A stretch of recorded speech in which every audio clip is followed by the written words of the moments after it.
Hey folks, welcome back to Stoic Relationships. Let me ask you something. How do you handle the silence during no contact? Does it feel like a constant battle between your emotions and your better judgment? Maybe you find yourself staring at your phone, debating whether to send that one text or make that one call, all while knowing deep down that staying silent is the right thing to do. It's tough, isn't it? But let me tell you this. You're not alone. No contact can feel like a roller coaster of emotions, anxiety, doubt, and even moments of regret. You might wonder, am I doing the right thing? Will they forget about me? Why does it hurt so much to let go? These questions weigh heavily on anyone going through this journey. But here's the good news. Folks, the pain you're feeling right now is temporary, and what lies on the other side of it is strength, clarity, and self-respect. Now, why is no contact so powerful? It's not just about creating distance from someone who's hurt you or stepping away from a toxic dynamic. It's about giving yourself the space to heal and rediscover your worth. It's about regaining control over your emotions and taking charge of your own narrative. And most importantly, it's about building the kind of inner strength that no one can shake. But let's be honest, this isn't easy. Silence can feel unbearable, and the urge to break no contact can be overwhelming. Folks, we've all been there. The constant questions, the overthinking, the second-guessing, it's exhausting.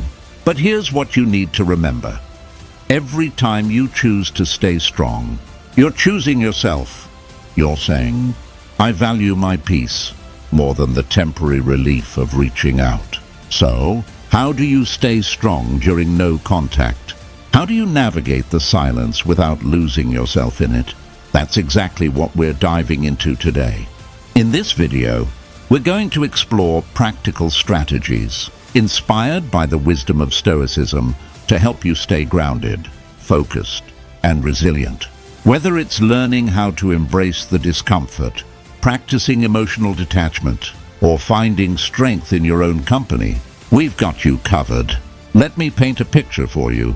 Imagine waking up one day and realizing that the silence no longer feels heavy. Instead, it feels empowering. You're no longer waiting for a text or wondering if they're thinking about you. Instead, you're focused on yourself, your goals, your growth, and your happiness. That's the power of staying strong during no contact. And that's what I want to help you achieve. Stoicism teaches us to focus on what we can control and let go of what we can't. And folks, that's exactly what no contact is all about. You can't control how someone else feels or whether they'll reach out to you. But you can control how you respond to the silence. You can choose to see it as an opportunity for growth rather than a punishment. And here's the thing. Staying strong during no contact isn't just about holding back from reaching out. It's about transforming the way you see yourself and your relationships. It's about realizing that your worth isn't tied to someone else's attention or validation. It's about learning to stand tall in your own power, even when the silence feels deafening. Before we dive into the steps, let's take a moment to acknowledge how far you've already come. If you're here watching this video, it means you've already made the courageous decision to prioritize yourself.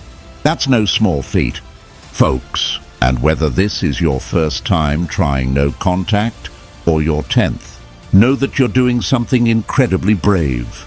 Now, let me set the stage for what's ahead. In this video, we'll break down actionable steps to help you stay strong during no contact. From shifting your perspective on the silence to building emotional resilience, each step is designed to guide you through this journey with clarity and confidence. And folks, these aren't just abstract ideas.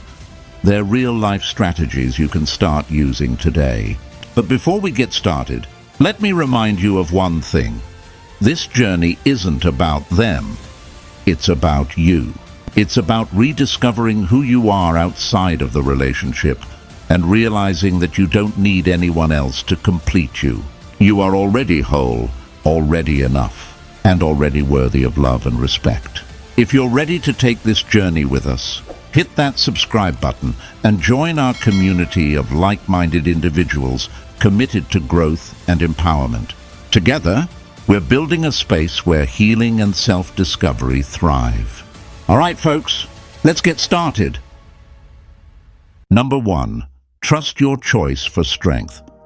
All right, folks, let's dive into one of the most crucial steps during no contact, trusting the path you've chosen. It's natural to question yourself, especially when emotions run high and doubts creep in. But here's the truth. No contact isn't just a strategy. It's a decision that reflects your commitment to prioritizing your emotional well-being and personal growth.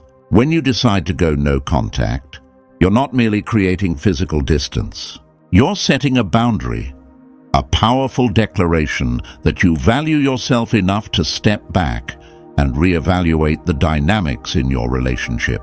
However, this decision often comes with challenges. You might wonder, what if I'm making a mistake? What if they think I don't care? Folks, these thoughts are normal, but they don't define the path you're on.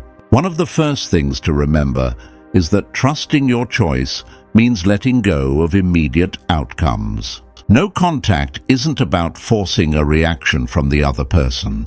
It's about creating the space you need to heal, gain clarity, and rediscover your inner strength.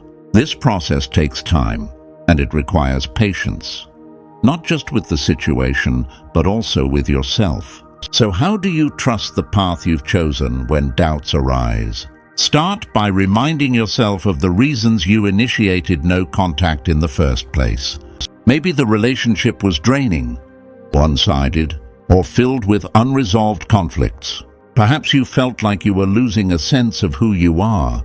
Whatever your reasons, they were valid enough to inspire this choice. Folks, trust that you made this decision with your best interests at heart. Let's think of it this way. Imagine you're climbing a mountain. At times, the climb feels steep, and you might be tempted to turn back. But every step forward brings you closer to the peak, where the view is clearer and the air is fresher. No contact is that mountain. It's challenging, but it's worth it. Trust that every step you take is bringing you closer to a healthier and more fulfilled version of yourself. Stoicism offers a powerful perspective here. One of its teachings is the idea of living in alignment with your values. When you choose no contact, you're choosing to honor your value of self-respect. By trusting this path, you're practicing a Stoic principle, focusing on what you can control, your decisions and actions, rather than what's outside of your control, like how the other person responds. Another aspect of trusting this journey is embracing the uncertainty. Folks, it's okay to not have all the answers right now. It's okay to feel vulnerable and unsure. What's important is that you're taking steps toward growth and healing. Remember, growth often comes from discomfort, and trusting the process means leaning into that discomfort with courage and faith. Here's a practical tip to help you stay grounded. Journal your thoughts and feelings. Write down why you chose no contact and what you hope to gain from it. Whenever doubts arise, revisit those entries as a reminder of your intentions. This practice can reinforce your trust in the path you're on and provide clarity during moments of uncertainty. So, folks, let me ask you, what's one reason you chose to go no contact? Share your thoughts in the comments with this affirmation. I trust the path I've chosen. And if you're finding these insights helpful, don't forget to subscribe to the channel for more strategies on personal growth and empowerment. Together, we're building a community where healing and self-discovery thrive. All right, next, we'll talk about the power of intentional absence and why sometimes doing nothing is the most powerful thing you can do. Stay tuned. Number 2, the power of intentional absence. All right, folks, let's dive into one of the most underrated but transformative strategies in no contact: the power of intentional absence. This isn't just about physically stepping back from someone. It's about making a conscious choice to remove yourself emotionally and mentally from a dynamic that no longer serves your growth or peace of mind. You see, intentional absence isn't the same as avoidance. Avoidance comes from fear, while intentional absence is rooted in strength and clarity. When you choose to step back, you're making a statement, not just to the other person, but also to yourself. You're saying, I value my peace more than temporary validation. And folks, that's a powerful realization. Here's why this works so effectively. When you're constantly available, people may begin to take your presence for granted. But when you remove yourself intentionally, it creates space. Space for them to reflect on your value, and space for you to reconnect with yourself. This absence allows both parties to gain perspective. It's often said that absence makes the heart grow fonder, and in the context of no contact, it can also make the mind grow clearer. Now, let's address a common concern. Does intentional absence mean I'm giving up? Absolutely not. Folks, stepping back isn't about surrendering. It's about regaining control. It's about recognizing that sometimes doing less achieves more.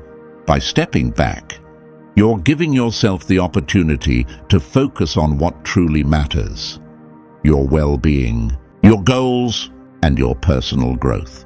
One of the greatest lessons from Stoicism is the idea of control. The Stoics teach us to focus on what we can influence and release the rest. In the context of no contact, intentional absence is about accepting that you can't control how someone else feels or behaves. What you can control is your reaction. By choosing absence, you're choosing to direct your energy inward rather than outward. Let's put this into perspective with a practical scenario. Imagine you've been in constant communication with someone who hasn't been reciprocating your efforts or emotions. You've been giving and giving, but it feels like a one-sided exchange. Instead of continuing the cycle, you decide to step back intentionally. At first, the silence might feel uncomfortable, even unbearable. But over time, you'll notice a shift. You'll start to feel lighter, more centered, and more in tune with what you truly need. Intentional absence also allows you to regain your power. Folks, when you step back, you're no longer chasing after someone's approval or attention. Instead, you're redirecting that energy toward yourself. You're building your confidence, strengthening your resilience, and showing yourself the love and respect you deserve. This shift in focus is transformative.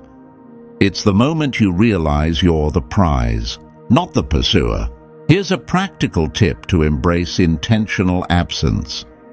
Use this time to invest in yourself. Start a new hobby, reconnect with old friends, or focus on a goal you've been putting off. By filling your time with meaningful activities, you're not only keeping yourself busy, you're also reminding yourself of your value outside of the relationship. So, folks, let me ask you, how have you used intentional absence to create space for growth? Share your experience in the comments with this affirmation: I choose peace over chaos. And if this resonates with you, don't forget to subscribe to the channel. Together, we're navigating the complexities of relationships with wisdom, resilience, and empowerment. Next up, we'll explore how to live with purpose rather than seeking validation. Stick around, folks. You won't want to miss it. Number 3, purpose over validation. All right, folks, let's talk about something that often gets overlooked, but holds the key to staying strong during no contact. Living with purpose, not validation. Have you ever caught yourself doing things just to get someone's attention or approval? Maybe you post on social media, hoping they'll see it. Or you go out of your way to show them you're thriving, even if deep down you're struggling. It's time to shift that mindset. Living with purpose means focusing on what truly matters to you, not what you think will impress others. During no contact, this is especially important because it's easy to fall into the trap of seeking external validation. But folks, true strength comes from within. When you live with purpose, you're not just surviving the silence, you're thriving in it. Let's break this down. Validation often feels good in the moment. It gives you that quick hit of dopamine, like a pat on the back or a like on a post. But it's fleeting. Purpose, on the other hand, is long-lasting. It's about setting goals, pursuing passions, and aligning your actions with your values. And here's the thing, when you live with purpose, you naturally exude confidence and strength, which is far more powerful than seeking someone else's approval. Think about this. What's one thing you've always wanted to do, but kept putting off because of a relationship? Maybe it's starting a new project, learning a skill, or taking better care of your health. No contact is the perfect time to pour your energy into those things. By living with purpose, you're not just filling the silence, you're turning it into an opportunity for growth. Stoicism offers us a valuable lesson here. The Stoics believed in the concept of eudaimonia, which means living in alignment with your true self and striving for excellence. When you live with purpose, you're embodying this principle. You're focusing on what you can control, your actions, your mindset, and your growth, rather than what others think of you. Here's a practical way to start living with purpose. Create a personal mission statement. Take some time to reflect on what matters most to you and write it down. This could be as simple as, I value my peace and growth, and I strive to become the best version of myself every day. Let this statement guide your actions and remind you of why you're choosing this path. Living with purpose also helps you reclaim your power. Folks, when you're driven by your goals and passions, you're no longer waiting for someone else to validate your worth. You're showing yourself that you're enough, just as you are, and that's a game changer, not just during no contact, but in life overall. Let me ask you this. What's one thing you can start doing today to live with purpose? Share your answer in the comments below with this affirmation. I choose purpose over approval. And if you're finding these insights valuable, don't forget to subscribe to the channel. Together, we're building a community that values growth, resilience, and empowerment. Next, we'll explore how to accept reality as it is, and why that's a cornerstone of staying strong during no contact. Stick around, folks, you won't want to miss it. Number 4, embrace reality to move forward. All right, folks, let's talk about one of the hardest but most important steps in staying strong during no contact. Embracing reality. This isn't about sugarcoating the situation or pretending that things don't hurt. It's about looking at the truth for what it is and finding strength in that clarity. Have you ever found yourself replaying conversations in your mind, wondering if you could have done something differently to change the outcome? Maybe you've imagined 100 different scenarios where things worked out the way you wanted. But here's the thing. Living in what-ifs keeps you stuck. It prevents you from seeing what's actually in front of you. And folks, the truth might be hard to accept, but it's also where your freedom begins. Embracing reality means letting go of illusions. It's about recognizing the dynamics of the relationship for what they truly were, not what you hoped they could be. This step is critical during no contact because it allows you to stop chasing a version of someone or something that doesn't exist. Instead, you're grounded in the present moment, where real healing happens. Let's take a closer look at why this is so powerful. When you accept reality, you stop resisting the pain. You stop running from it or trying to numb it.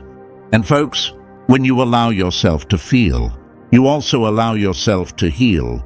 Pain isn't your enemy, it's a guide. It shows you where growth is needed and where wounds need attention. Now, I'm not saying this is easy. Facing reality can be incredibly uncomfortable, especially if it means acknowledging that someone you cared about didn't treat you the way you deserved. But here's the beauty of it. Once you accept the truth, it no longer has power over you. You reclaim your energy and redirect it toward building the life you deserve. Stoicism teaches us to focus on what is within our control and to approach life with reason and courage. When you embrace reality, you're practicing this Stoic principle. You're acknowledging what you can't change, the past, and shifting your focus to what you can influence, the present and future. Here's a practical way to start. Write down the truths you've been avoiding. It might be hard to put into words, but doing so can be incredibly freeing. For example, you might write, "This person didn't prioritize me," or "The relationship wasn't as healthy as I wanted to believe." By putting it on paper, you're externalizing those thoughts and taking away their emotional charge. Another key aspect of embracing reality is forgiveness. Not for the other person, but for yourself. Forgive yourself for the times you stayed too long, gave too much, or ignored red flags. Folks, holding on to guilt only keeps you tied to the past. Let it go so you can move forward with clarity and strength. So, let me ask you, what's one truth you've been avoiding but are ready to face today? Share your answer in the comments below with this affirmation. I accept my reality and choose to move forward. And if this message resonates with you, don't forget to subscribe to the channel. Together, we're creating a community where honesty and growth thrive. Next, we'll dive into how shifting your focus can transform your experience during no contact. Stay tuned, folks. You won't want to miss it. Number 5. Redirect focus to what matters. All right, folks. Let's dive into a concept that can completely transform your no-contact journey. Redirecting your focus. During no contact, it's easy to fixate on the person you're distancing from. You might find yourself wondering, what are they doing? Are they thinking about me? But here's the thing. Continuing to direct your energy toward them only keeps you tied to the past. Instead, the real power lies in shifting your focus to what truly matters, yourself. When you redirect your focus, you're taking that energy you've been giving to someone else and investing it back into your own growth and well-being. Think of it as reclaiming your mental and emotional bandwidth. The more you focus on yourself, the more you'll realize just how much potential you have to thrive independently. Let's start with the mindset shift. Redirecting focus doesn't mean ignoring your feelings or pretending you don't care. It means acknowledging those feelings, but choosing not to let them control you. Instead of spending time analyzing what went wrong or imagining different outcomes, use that time to work on goals that bring you closer to the person you want to become. Here's a practical way to start. Create a list of priorities. Write down the things that truly matter to you, whether it's your career, hobbies, health, or relationships with friends and family. These are the areas where your energy will have the most impact. By consciously choosing to focus on these priorities, you're making a statement. I value my own growth over dwelling on the past. One of the key principles of Stoicism is the idea of focusing on what you can control. And folks, this principle is at the heart of redirecting your focus. You can't control whether someone thinks about you or whether they'll come back into your life. But you can control how you spend your time, where you direct your thoughts, and what actions you take to improve yourself. Here's another practical tip. Set small, achievable goals. For example, if you've always wanted to get in shape, start by committing to a short daily workout. If you've been meaning to learn a new skill, take the first step by signing up for a class or reading a book on the topic.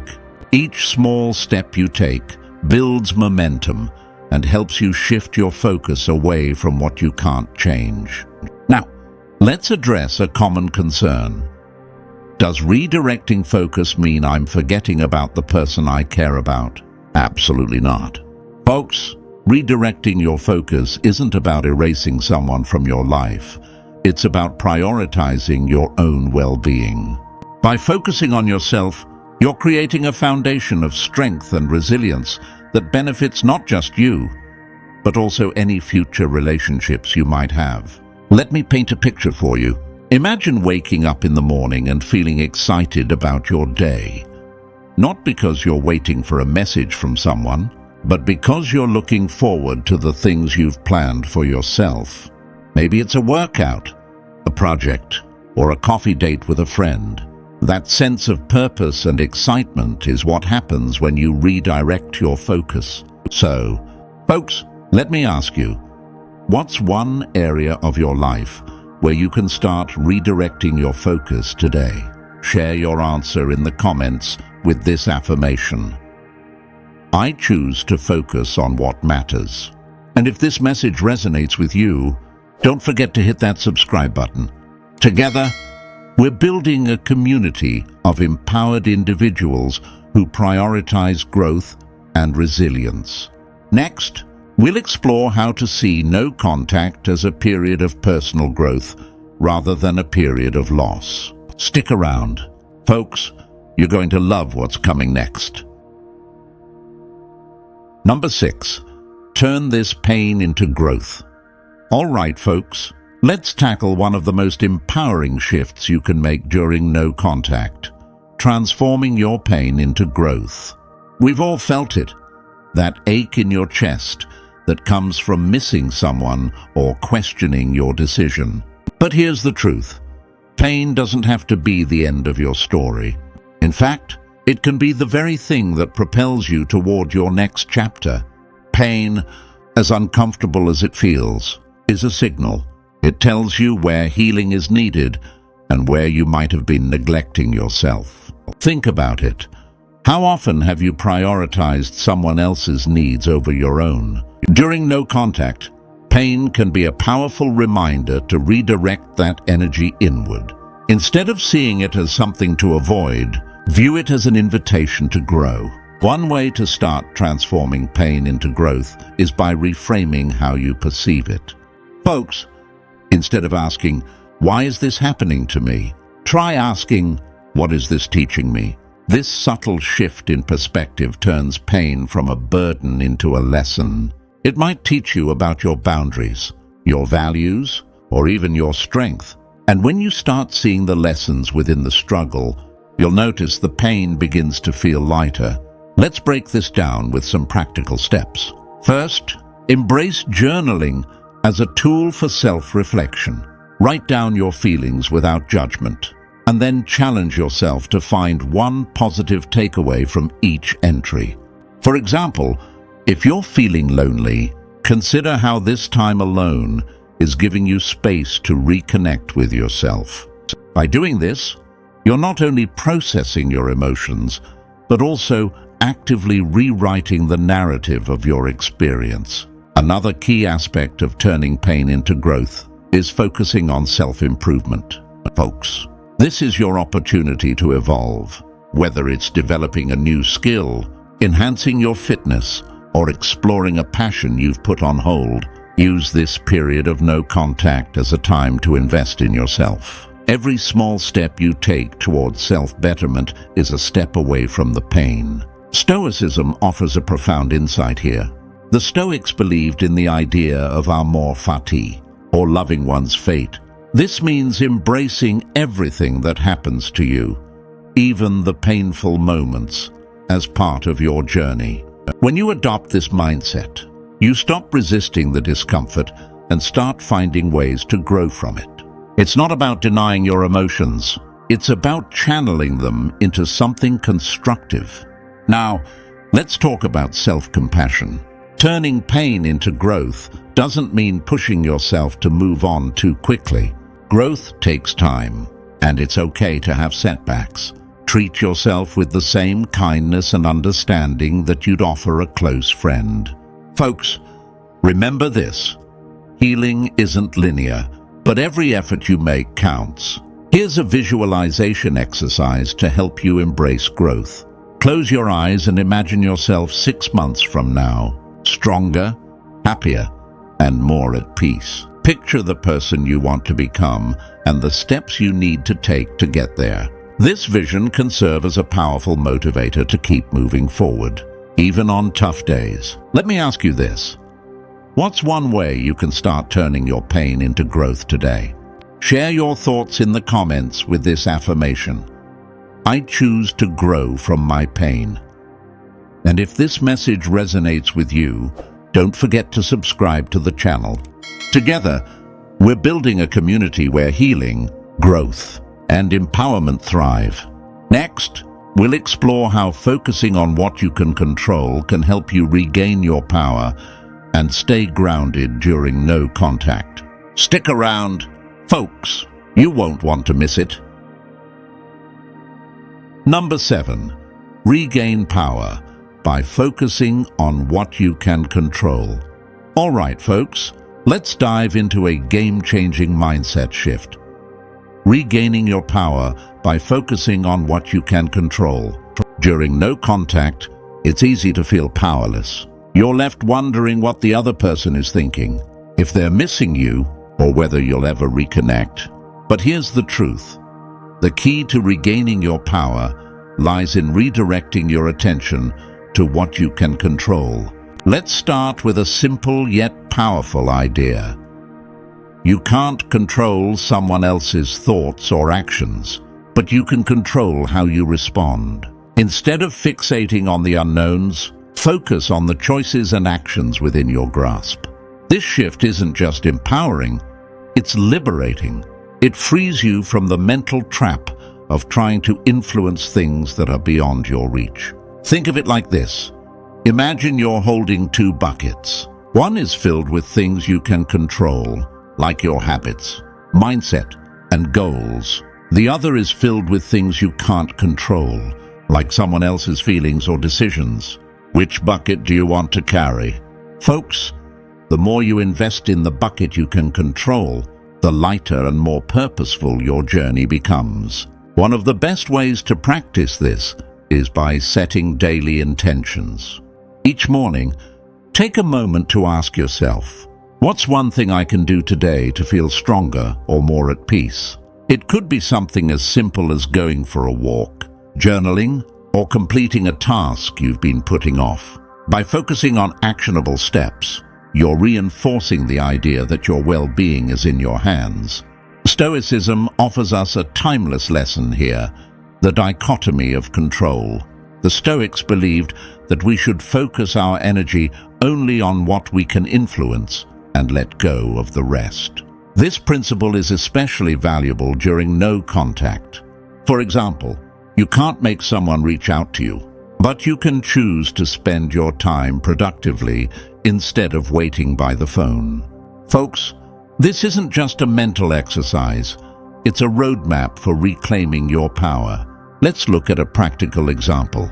Imagine you're feeling anxious because you haven't heard from the person you care about. Instead of spiraling into what-ifs, redirect that energy into something constructive. Tidy up your space, tackle a project, or spend time with loved ones. These actions might seem small, but they're powerful reminders that you have agency in your life. Another way to focus on what you can control is by practicing mindfulness. Mindfulness helps you stay present and grounded, especially when your thoughts start to wander into unproductive territory. Try a simple breathing exercise.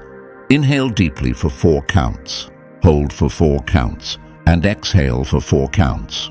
Repeat this a few times whenever you feel overwhelmed. Folks, This practice not only calms your mind, but also strengthens your ability to stay focused on the present moment. Here's an important truth to remember. By focusing on what you can control, you're not just surviving no contact, you're thriving in it. You're proving to yourself that your happiness and peace aren't dependent on anyone else. And that's a power no one can take away from you.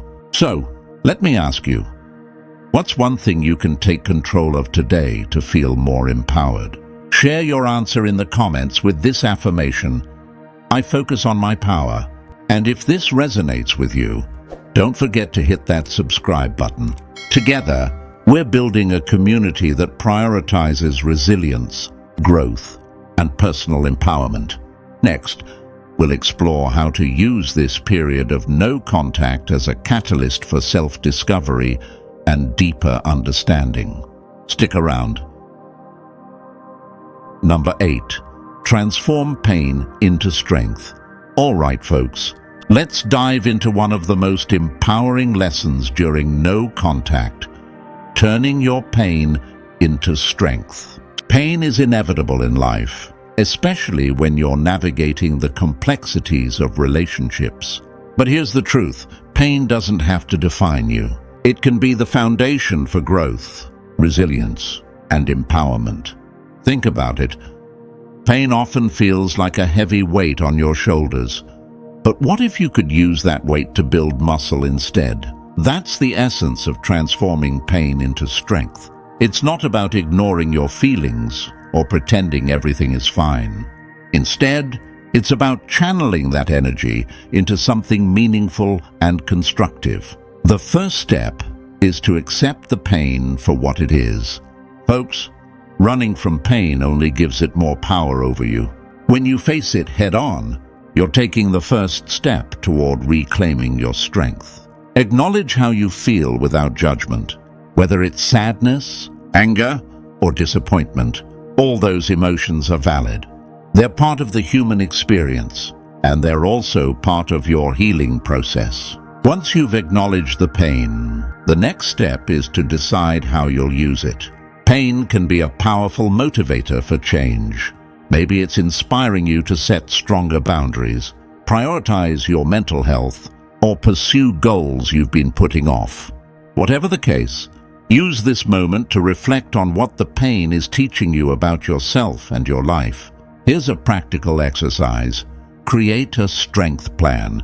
Write down 3 ways you can channel your pain into positive actions. For example, you might commit to a daily workout routine, start journaling your thoughts, or take a class to learn a new skill. Each action you take is a step toward turning your pain into power. Stoicism teaches us that adversity is an opportunity for growth. Marcus Aurelius famously said, "The impediment to action advances action. What stands in the way becomes the way." In other words, the challenges you face are not obstacles, they're the path to becoming stronger. By reframing pain as an opportunity, you're taking control of your narrative and proving to yourself that you can rise above it. Another key to transforming pain into strength is practicing gratitude.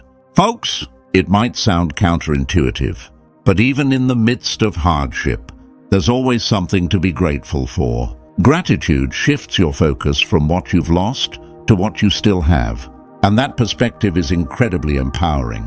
Start small. Write down 3 things you're grateful for each day. Over time, this practice can help you see your pain in a new light. Let me share a quick visualization technique. Close your eyes and imagine yourself as a tree in the middle of a storm. The wind is strong and the rain is relentless, but your roots are deep and your trunk is steady. The storm passes and you emerge stronger, with your branches reaching higher than ever. This is you, folks, resilient, unshakable, and growing even in the face of adversity. So, let me ask you, what's one way you're turning your pain into strength? Share your answer in the comments with this affirmation: I am stronger because of my challenges. And if you're finding value in this, don't forget to subscribe to the channel Together, we're building a community that turns pain into power and obstacles into opportunities.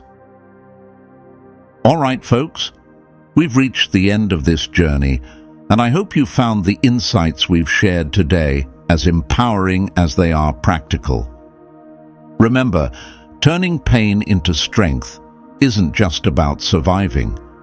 It's about thriving, growing, and becoming the best version of yourself. If today's discussion resonated with you, don't keep it to yourself. Share your thoughts in the comments below. I'd love to hear how you're applying these ideas in your own life. And if you haven't already, now's the perfect time to subscribe to the channel. By joining this community, you're stepping into a space where growth, healing, and empowerment take center stage. Thank you for spending your time with me today. Take these lessons, apply them, and watch as your resilience and strength transform not only your no-contact journey, but also your entire perspective on life. Until next time, folks, stay strong, stay focused, and remember, you're capable of so much more than you realize. See you in the next video.